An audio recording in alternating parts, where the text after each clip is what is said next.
Hey guys, welcome back to Officers Banking Wala YouTube channel. So in this particular session, we are going to discuss about JIB new examination pattern.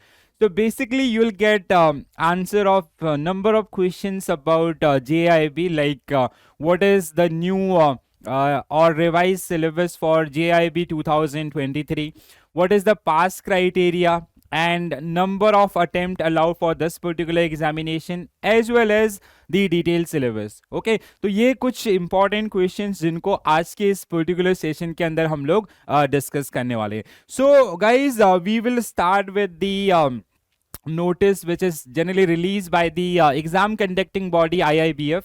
So IIBF के द्वारा एक notice आपका release किया गया जिसमें 2023 onward से जो JIB and CIB के एग्जामिनेशन से उनके अंदर कुछ चेंजेस आपके अनाउंस किए गए, और ये चेंजेस जो कि मई 2023 का जो JIB का एग्जाम है उसमें ऑलरेडी अप्लाई किया गया.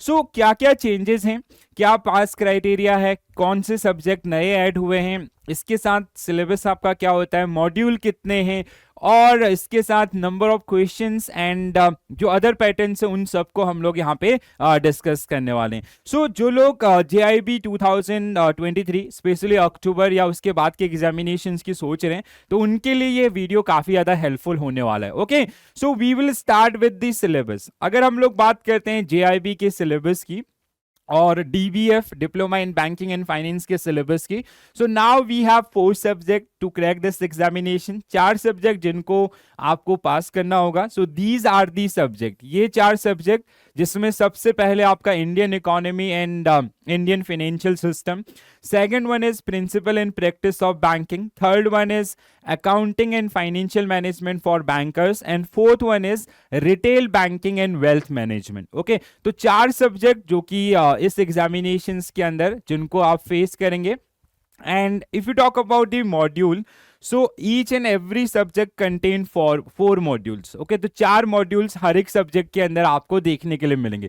So as you can see, if you talk about the first or the newly added subject, that is Indian banking, Indian economy and Indian financial system. So we have 4 modules. First one, Indian economic architecture. Second one, in economic concepts related to banking.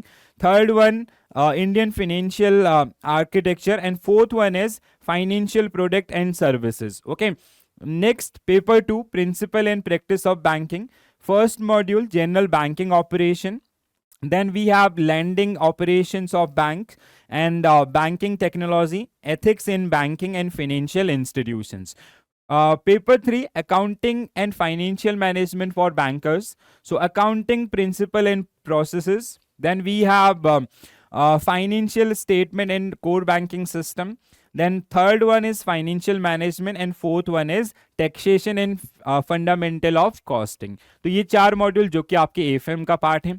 अगर हम लोग बात करते हैं final paper retail banking and wealth management की, so यहाँ पे भी 4 मॉड्यूल आपका introduction to retail banking, retail banking products, then we have support services, and final one is wealth management. तो हमारे पास ओवरऑल 4 सब्जेक्ट हैं और चारों सब्जेक्ट के अंदर आपको 4 मॉड्यूल्स जो कि यहाँ पे देखने के लिए मिलेंगे. And with this particular changes कहीं ना कहीं आपका जो सिलेबस है वो थोड़ा सा ज़्यादा हो गया है, तो आपका जो स्टडी है या जो स्टडी आवर्स हैं वो भी आपको कहीं ना कहीं अकॉर्डिंगली इंक्रीज करने पड़ेंगे. अगर आप बात करते हैं मई 2023 के एग्जामिनेशंस की, जहां पे पहली बार इस सिलेबस को टेस्ट किया गया, तो जो सबसे टफ पेपर आपका कैंडिडेट को लगा वो था Indian economy and Indian financial system. Reason being, देखो क्या होता है, जैसे IBPS या SBI के थ्रू आप बैंक्स में गए तो आपने जो बैंकिंग अवेयरनेस पढ़ा था उसको कहीं ना कहीं बेस बना लिया, but when they ask question, so question was based on statement और कहीं ना कहीं आपको इन डेप्थ चीजें आपका पूछी गई, तो इसलिए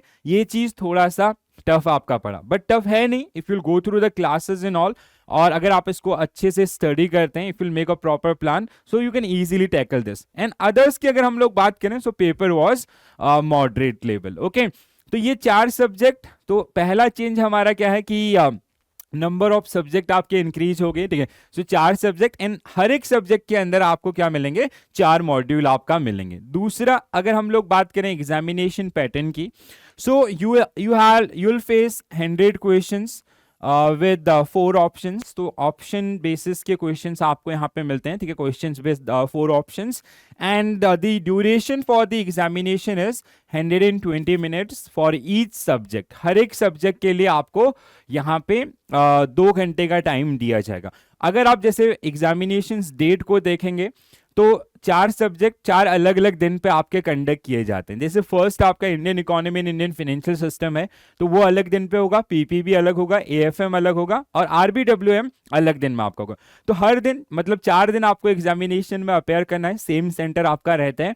एंड हर एक पेपर जो कि 100 क्वेश्चंस आपके जहां पे देखने के लिए मिलेंगे, जिसमें आपको half marks, 1 marks and 2 marks के क्वेश्चंस मिलेंगे, ठीक है। तो ये जो 100 क्वेश्चंस है इसमें आपके हाफ मार्क्स के क्वेश्चंस रहेंगे, ओके। एंड इसके अलावा 1 मार्क्स का क्वेश्चन आपको देखने के लिए मिलेगा और कुछ क्वेश्चंस जो आपके 2 मार्क्स के देखने के लिए मिलेंगे। तो इस तरीके से आपको 100 ओवरऑल 100 क्वेश्चंस को आपको सॉल्व करना है and the given time is 120 minute और 2 आवर्स, ओके। तो ये तो बात हो गई आपका क्वेश्चन टाइप्स की या जो टाइम ड्यूरेशन है उसकी। अगला जो आता है बात वो आता है पास क्राइटेरिया के ऊपर, ठीक है। सो अगर हम लोग बात करें पास क्राइटेरिया की, सो आपको कहीं ना कहीं हर एक सब्जेक्ट में 50 जो बेसिक आपका क्राइटेरिया रखा गया है, ठीक है। सो आउट ऑफ 100 आपको 50 यहाँ पे स्कोर करना होता है। सो दैट मीन्स 50% आपको लेके आना है।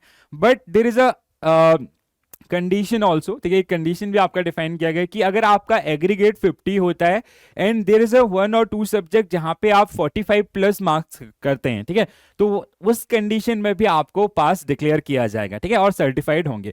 So minimum marks for passing in each subject is 50 out of 100।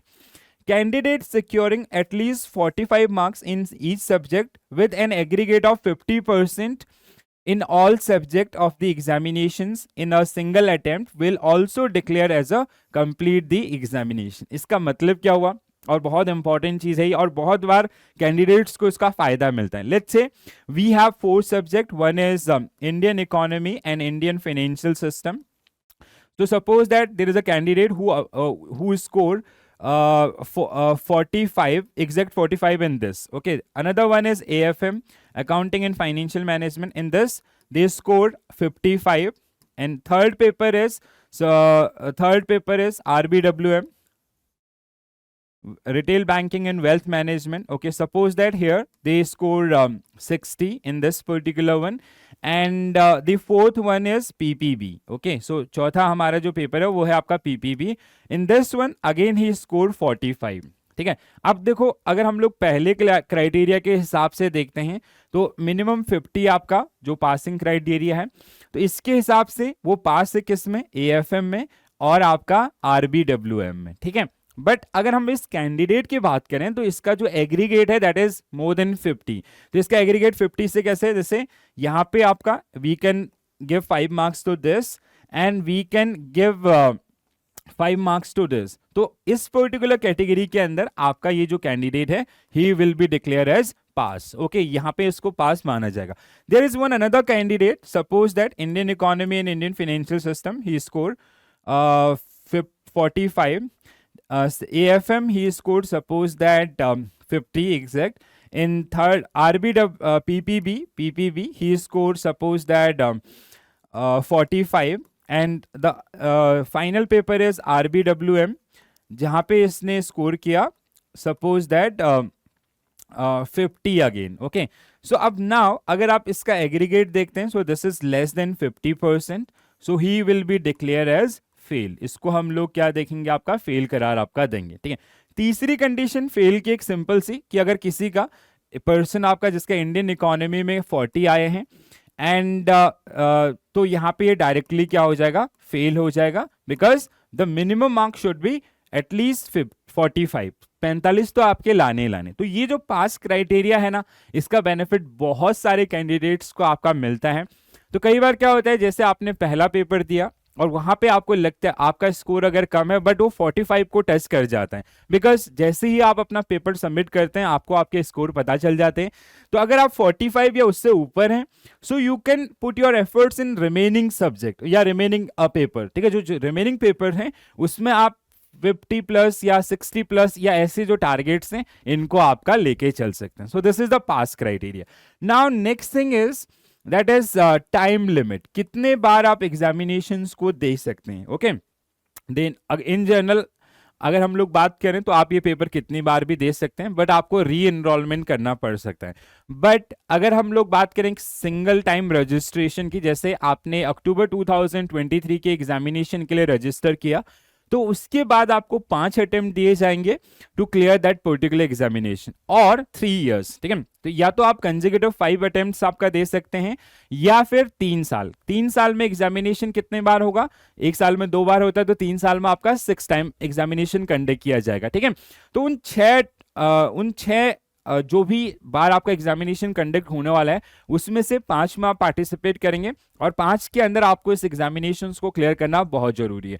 अगर आप नहीं कर पाते, ठीक है, in case there is a candidate who won't be able to clear this particular examination in given time duration within 5 attempts और 3 years, सो उस case में कहीं ना कहीं उनको दोबारा से रजिस्ट्रेशन करना होगा और वहां से वो फिर से 3 साल का या 5 अटेम्प्ट का टाइम आपका काउंट होगा. Okay, so the time rule under revise syllabus will be a candidate will be given 5 attempts for completion of each JIB, CIB, DBF, SOB सारे एग्जामिनेशन. ये आपका CIB एंड अदर्स इनके ऊपर भी applicable होता है, but with in a maximum period of 3 years, whichever is earlier from the time he or she register for the examination. जैसे आपका, जैसे सपोज दैट आपने अक्टूबर के लिए रजिस्टर किया फर्स्ट टाइम, जो कि अगस्त में आपके रजिस्ट्रेशन होंगे, तो वहां से वो टाइम ड्यूरेशन आपका काउंट करना स्टार्ट कर देगा. एंड अक्टूबर का अटेम्प्ट फर्स्ट अटेम्प्ट आपका काउंट होगा, बट 3 ईयर वाले कंडीशन को अगर हम लोग बात करें तो अगस्त से आपका काउंट होना शुरू हो जाएगा.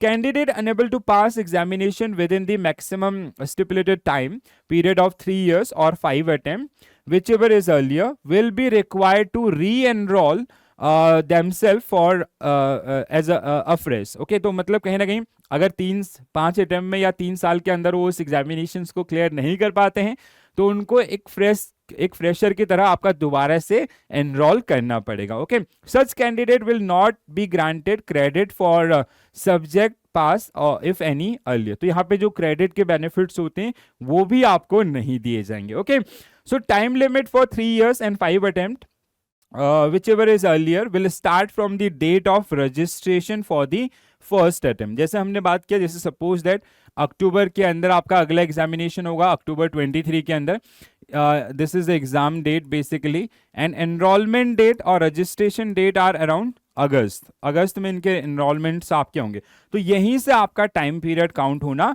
स्टार्ट हो जाएगा for this one. Okay, and October will be counted as first attempt for that particular candidate who registered in August for the examination. Okay, so attempt will be counted when he or she applied for the exam, irrespective of whether a candidate appear for any examination or not. ठीक है, तो आपने यहाँ पे registration कर लिया, तो यहीं से अक्टूबर को हम लोग पहला काउंट करेंगे 23, देन आपका मई 24 second attempt, then October 24 third attempt, then May 25 fourth attempt, October 2024 will be fifth attempt. तो वहां पे कहीं ना कहीं अगर वो कंसेक्यूटिव में जा रहा है या एनरोल कर रहा है, रजिस्टर कर रहा है एग्जामिनेशन के लिए, तो इस तरीके से ये अटेम्प्ट्स आपके काउंट होंगे, या फिर 3 साल आपके जब तक वो चीज चलती है. तो ये कुछ चेंजेस आपका जो यहाँ पे दिए गए.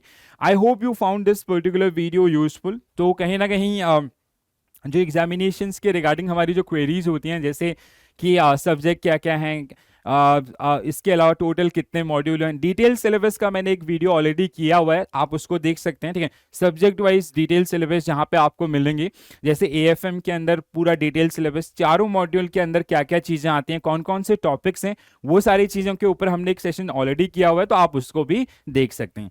ओके, एंड इसके अलावा जो कॉमन चीज़ें हैं, जैसे टोटल सब्जेक्ट्स हैं, या पास क्राइटेरिया है, या फिर टाइम लिमिट है, या जो क्वेश्चन पैटर्न टाइप है ऑल, जिनको आज के इस पर्टिकुलर सेशन में हम लोगों ने डिस्कस किया. So I hope you found this particular video useful. If you like this video, please do share with your friends so they can also take benefit, and be regular, so जहाँ पे आपको आने वाले examination के संबंध में बहुत सारी चीज़ें देखने के लिए मिलेंगी, और विल ट्राई कि हम आपको मैक्सिमम वे में हेल्प कर पाएँ for your October 2023 examination. Okay, so this is it from my side. Thank you for watching this session. Stay tuned. Thank you.